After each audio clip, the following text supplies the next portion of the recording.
Hello guys! Today's video is a very quick showcase of CT Commander V's 95th Legion. Last video I showed you CT Commander V.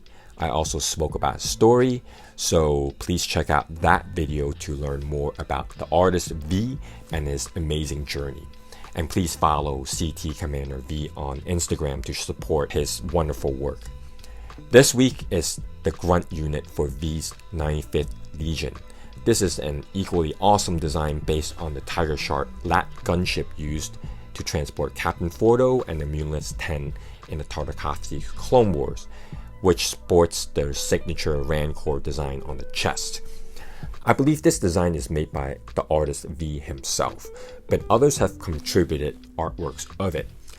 GC Concept Art made an awesome illustration of them in battle, while Chucky 296 made an awesome animation of them in Thunderstorm and Camino waiting to be deployed. This image is probably the one that really inspired me to do this custom. The 3D model was constructed by BlueNate, spelled by a 3, and I saw in the post they even made a character mod usable in Battlefront 2. Lastly, You're Just Jellyfish and Vanilla Split both made awesome illustrations. Please give them a follow and let me know if I've missed anyone.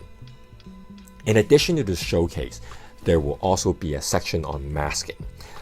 I wouldn't call this a tutorial because these days I'm horrible at documenting my process, but I want to use this opportunity to let you see how I accomplish complex patterns.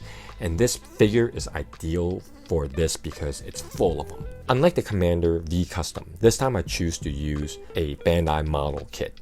Because the parts are so well separated, it makes doing a complex pattern like this a lot easier and the details can be a lot sharper. Even though it should not have taken as long as the Commander V Custom, this project still took a long time because I decided to do 2 of them at once. I usually don't do commissions, but this one is an exception because V's design inspired me very much and I wish to show my appreciation. In the end, I'm super happy with this figure. The lessons I took away from this is I learned how to make very thin outlines as seen in the helmet and torso patterns. So after a quick slideshow, I'll go into the tutorial on advanced masking.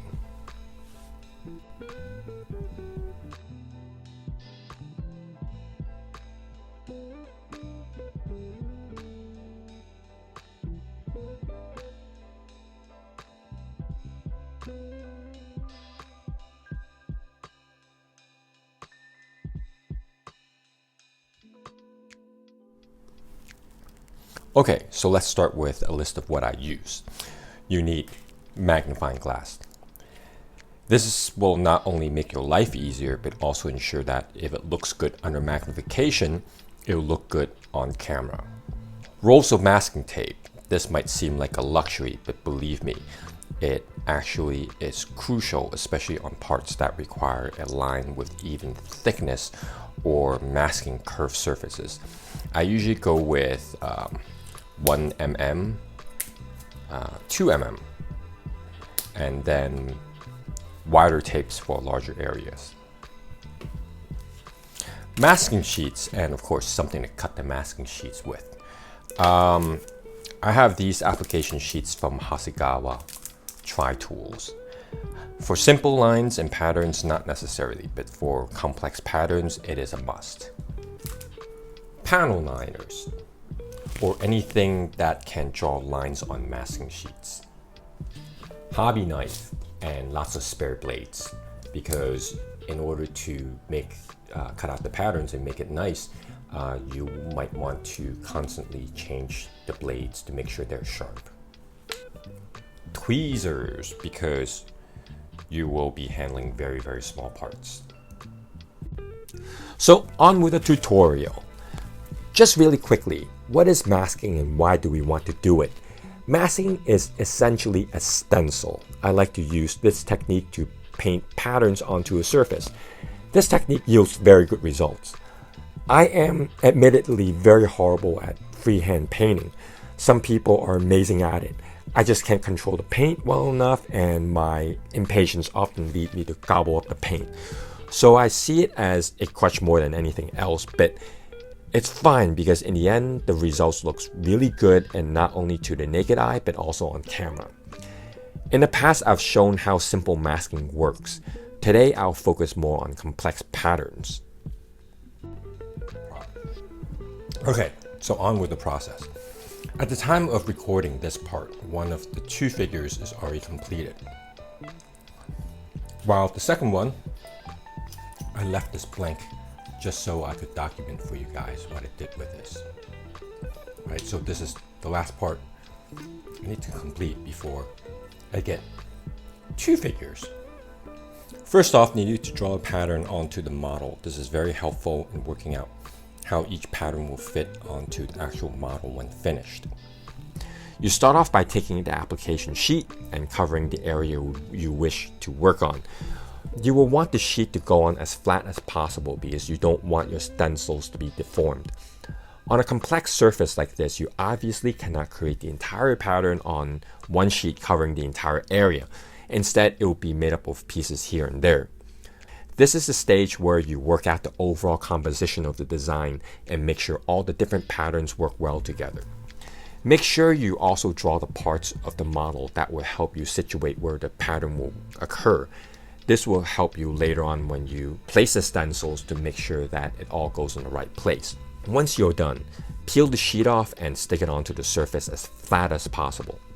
So here you see I have already finished all the other parts. Next, you scan this onto the computer. I will then feed it into a vector tracing program such as AutoCAD, which I use, but feel free to use other programs like Illustrator or anything else that could do very precise lines. And be as precise as possible because in this scale, every fraction of a millimeter helps. Again, in the computer, make sure you draw the lines of the model that will guide you later when you place the pattern back onto the model. And the great thing about using software for this is you could then mirror the image so you can guarantee symmetrical patterns in case there are left and right variations of the same pattern. I then duplicate the pattern onto the sheet because in case if I make a mistake, I have spare patterns ready.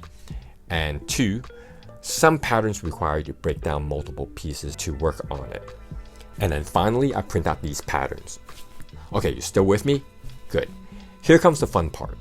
Wearing a magnifying glass, carefully cut out the patterns with a hobby knife. But there are some things you have to think about. So you can see this is the pattern, and what you want to do is to cut out this part so that you're left with this space to spray on. No brainer. However, it is easier said than done.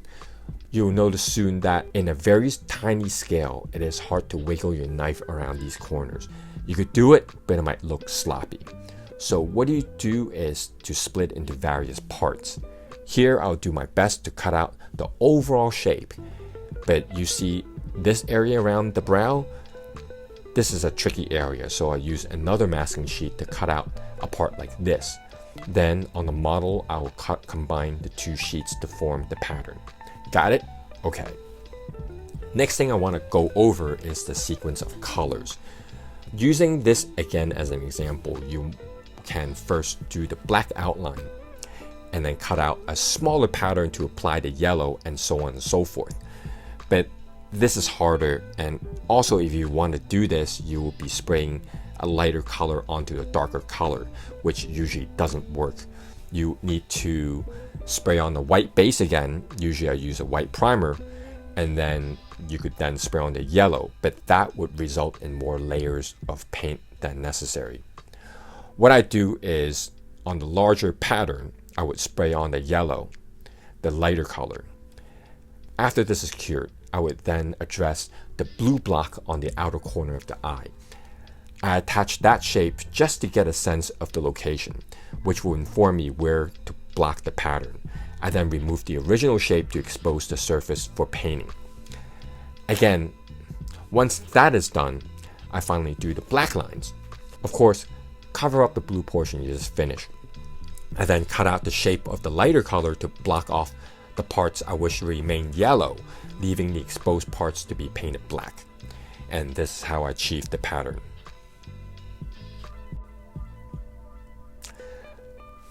Here is another tip to help you make your life easier. When cutting out the stencils, I would take time to first lay down a layer of transparent tape onto the paper.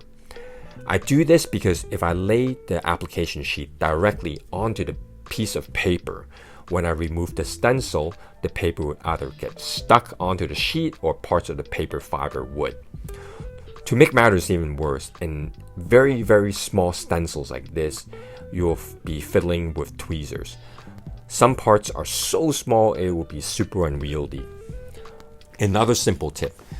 Because this application sheet is transparent, I will just stain it a bit by drawing on it with the marker and then smudging the sheet before cutting. What this does is it will make the application sheet not transparent but instead slightly stained. And when trying to situate the stencil onto the model, it will give extra visibility that would allow you to better judge how well the final pattern would look. So there you have it. There are many things I learned from doing this, but what I've mentioned will hopefully get you started on the process. Cheers and happy customizing.